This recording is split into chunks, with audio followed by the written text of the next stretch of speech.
தேவையில்லாம பேசிக்கிட்டு இருந்தா துன்ற சோத்துக்கு தாளம் தான் நான் போடணும். என்னடா சொல்லினுக்கிற தாளமா போடுற?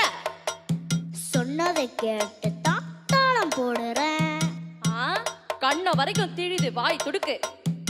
இன்னும் கூட கிளியும் காது தடுக்கு.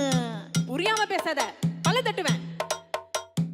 பேசுறதே புரியாது, பொக்கி ஆடி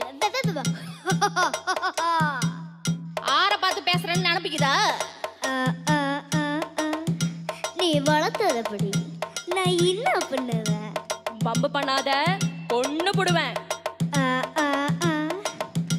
நீ வளர்த்ததப்படி நான் என்ன பண்ணுவேன்? ராங்கு பண்ணாத, என் கையில ராங்கு காட்டின எல்லாம் ராங்கா போடும். அது எப்படி போவோம்? ராஜா கைய வச்சா ஏண்டடே அது ராங்கா பூடுமட.